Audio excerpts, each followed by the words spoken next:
एकल अभियान से जुड़े सभी पदाधिकारी और वहां उपस्थित सभी गणमान्य महानुभाव, छात्रगण, आचार्यगण और मेरे प्यारे भाई और बहनों, सबको नमस्कार। मुझे खुशी होती अगर रूबरू में आपके बीच आकर के बातचीत करने का संभव होता। मैं आप सभी का आभारी हूं कि आपने मुझे एकल विद्यालय अभियान के महत्वपूर्ण पड़ाव का हिस्सा बनाया।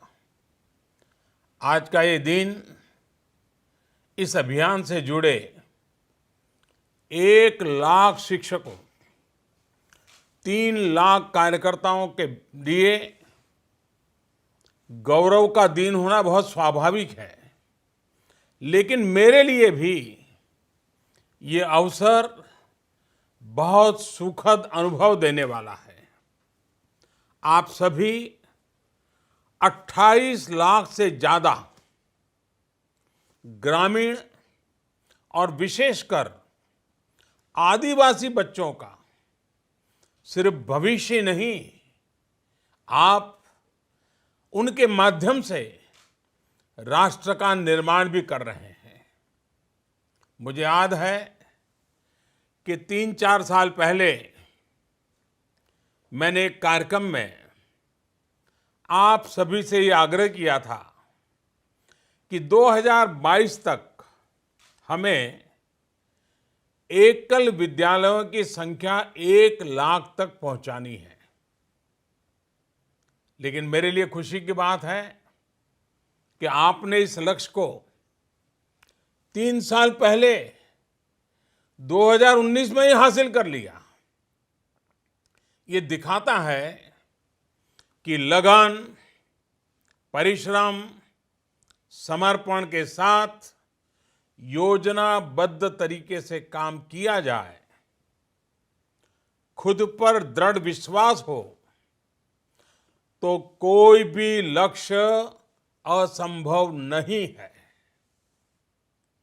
आपके प्रयासों के लिए और इस लक्ष्य की प्राप्ति के लिए मैं एकल विद्यालय अभियान से जुड़े हर सदस्य को बहुत बहुत बधाई देता हूं। ऐसे ही प्रयासों की वजह से आपकी उपलब्धि में गांधी पुरस्कार समेत अनेक सम्मान शामिल है।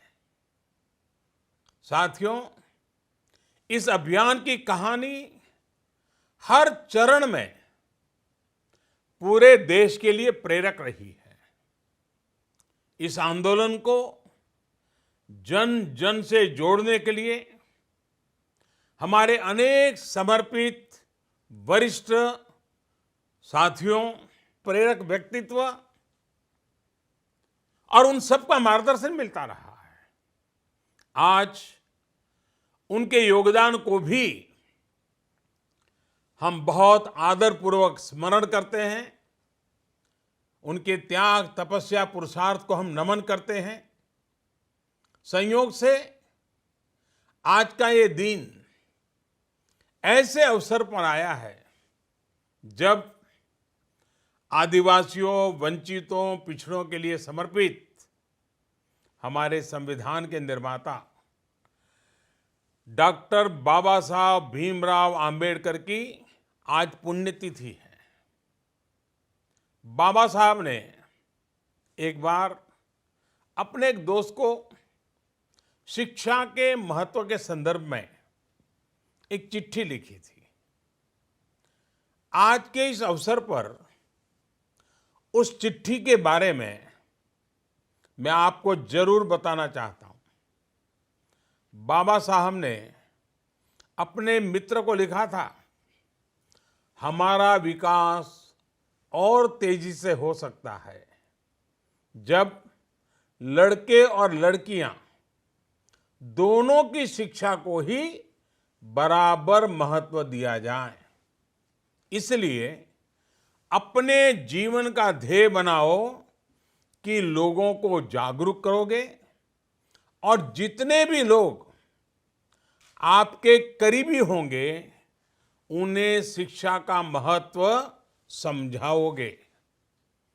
बाबा साहब ने भले ही वो चिट्ठी अपने दोस्त को लिखी हो, लेकिन आज मैं संतोष के साथ कह सकता हूं कि बाबा साहब की ये सलाह अगर उसका 100% कोई पालन कर रहा है तो वो गौरव आपको जाता है, एकल फाउंडेशन को जाता है, जिन्होंने बाबा साहब की भावना को जमीन पे उतारा है।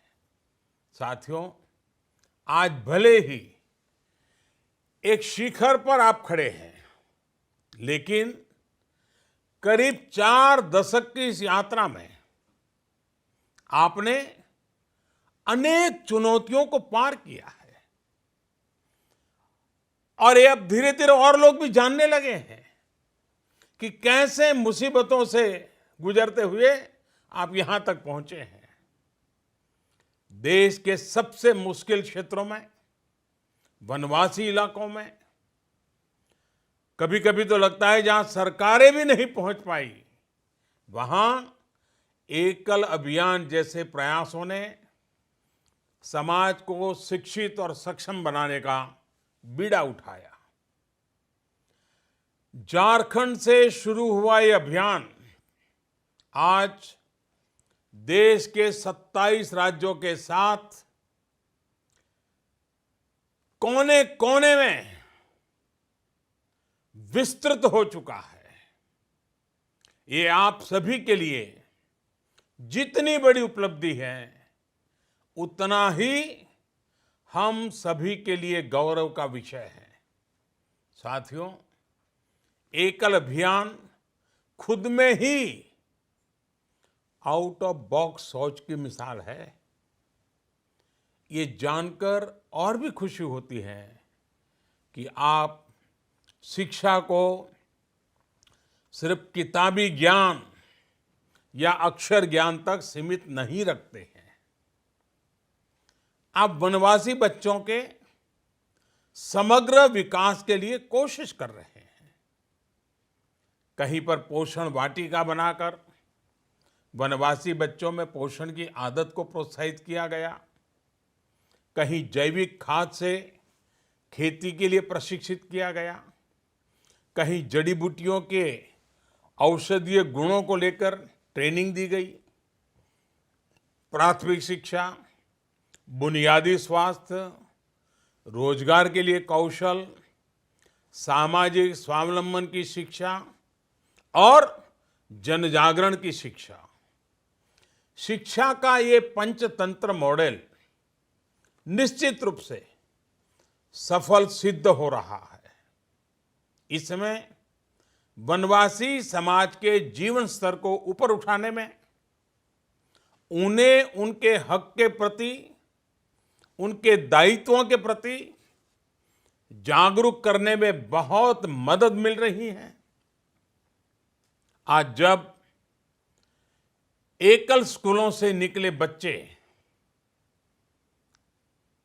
आपके यहां ही टीचर बन के सेवा कर रहे हैं, पुलिस बन करके समाज की सेवा कर रहे हैं, सेना में भर्ती होकर के देश की सेवा कर रहे हैं, कुछ तो बच्चे उद्योग और उद्यम भी चला रहे हैं, ये सब जब जानने को मिलता है तो इतना संतोष होता है और आपके परिश्रम कैसे रंग ला रहा है, इसका प्रेरक अनुभव भी होता है।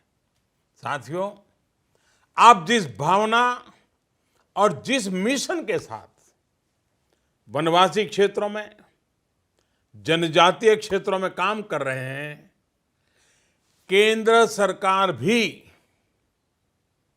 उसी निष्ठा के साथ इस काम में जुटी है। इसमें भी शिक्षा और कौशल विकास पर हमारा विशेष बल है। जनजातीय बच्चों को स्कॉलरशिप की योजनाएं को तो पारदर्शी और बेहतर बनाया ही गया है, शिक्षण के लिए अधिक अवसर भी तैयार किए हैं।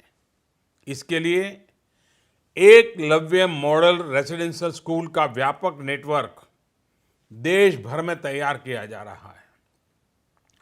साल 2022 तक ऐसे 400 से ज्यादा नए स्कूल देश भर में खोलने पर काम चल रहा है। इन स्कूलों में बहुत सी छोटी छोटी बातों का ध्यान रखा जा रहा है, जैसे आदिवासी बच्चों के स्कूलों में छुट्टियां अब आदिवासी त्योहारों को देखते ही हुए ही दी जा रही है। इसका फायदा ये हो रहा है कि स्कूल ड्रॉप आउट रेट कम हुआ है और बच्चे भी त्योहारों में अपने घरों में आनंद ले पा रहे हैं। इतना ही नहीं, इन स्कूलों में खेलों के लिए भी आधुनिक सुविधाएं विकसित की जा रही है, ताकि जनजातीय क्षेत्रों के हमारे नौजवानों की स्वाभाविक जो स्किल है उस स्किल को निखारा जा सके। साथियों, मेरा मानना है कि किसी भी बदलाव में सिर्फ सरकार की कोशिशें ही पर्याप्त नहीं होती है। जब सरकार और समाज मिल जाते हैं तो ऐसी कोशिशों की ताकत कई गुना बढ़ जाती है। भारत सरकार मिशन इंद्रधनुष, पोषण अभियान, आयुष्मान भारत जैसी अनेक योजनाएं गरीब बच्चों के लिए चला रही हैं, गरीब परिवारों के लिए चला रही हैं। इसके लिए आदिवासी समाज में अधिक जागरूकता के लिए संगठित प्रयास की आवश्यकता है। इतना ही नहीं, कर्तव्यों को लेकर, हमारे दायित्वों को लेकर एक नई सोच विकसित करने का प्रयास भी एकल विद्यालयों में जरूर होना चाहिए। मुझे बताया गया है कि आने वाले समय के लिए भी आप सभी अनेक योजनाओं पर काम कर रहे हैं। जल संरक्षण, वृक्षारोपण, ऐसे कार्यक्रमों में जागरूकता बहुत महत्वपूर्ण है। मुझे उम्मीद है कि आप सभी इस दिशा में भी आगे बढ़ेंगे। साथियों, आप इस बात से भली भांति परिचित है कि मैं आपके सेवा भाव, आपके त्याग, आपके समर्पण का आदर करता हूं। आपने भी मुझ पर हमेशा अपार स्नेह बरसाया है और इसी स्नेह भाव के कारण आप जब भी मिलते हैं तो कुछ सुझाव देने का मन कर जाता है। आज भी जब आप जैसे सेवाव्रतियों से मिलने का अवसर मिला है, त्यागी, तपस्वी, परिश्रमी, निष्ठावान, सेवाव्रती लोगों के सामने जब खड़ा हूं तो मेरे मन में भी कुछ सुझाव देने का स्वाभाविक लोभ हो जाता है। साथियों, वर्ष 2022 में आजादी के 75 वर्ष हो रहे हैं। 1857 के स्वतंत्र संग्राम से लेकर के 1947 आजादी मिली तक अगर हम नजर करें तो आजादी की लड़ाई में जनजातीय समाज का बहुत बड़ा योगदान रहा है। बिरसा मुंडा को कौन भूल सकता है। त्याग की, बलिदान की अनेक प्रेरक घटनाएं आजादी के आंदोलन में समाहित है। मेरा आप लोगों से एक सुझाव है। मेरा सुझाव है कि एकल विद्यालयों में अपने अपने क्षेत्र में इस पर रिसर्च हो और इसी विषय यानी आजादी की जंग में आदिवासी, इस विषय पर सत्य घटनाएं खोज खोज करके, उन वीर नायकों के नाम याद करके नाट्य लिखे जाएं, नाट्य मंचन हो, गीत लिखे जाएं, नाट्य स्पर्धा हो, गीत स्पर्धा हो, चर्चाएं हो, वक्तृत्व स्पर्धाएं हो, और ये अभी से शुरू होकर अगले 2 वर्ष तक चले और 2022 में अखिल भारतीय स्तर पर इसका फाइनल कंपटीशन हो। साथियों, इसी तरह आपकी संस्था देश के परंपरागत खेलों का महाकुंभ आयोजित कर सकती है। हमारे पास सदियों से बौद्धिक शारीरिक विकास करने का सामर्थ्य रखने वाली, टीम स्पिरिट पैदा करने वाली, समाज के प्रति संवेदना जगाने वाली अनेक खेलों की व्यवस्था है, लेकिन धीरे धीरे वो लुप्त हो रही है। हमें हमारी इन सदियों पुराने खेलों को फिर से आधुनिक रूप में, वैज्ञानिक रूप में लोगों के सामने लाना जरूरी है। हमारे गांवों में, आदिवासी इलाकों में इतनी खेल प्रतिभाएं हैं कि वो दुनिया में किसी को भी टक्कर दे सकती है। परंपरागत खेलों की प्रतिस्पर्धा से एक तो हमारे स्थानीय खेलों की प्रसिद्धि बढ़ेगी और दूसरा हमें गांवों से ही नया टैलेंट भी मिलेगा।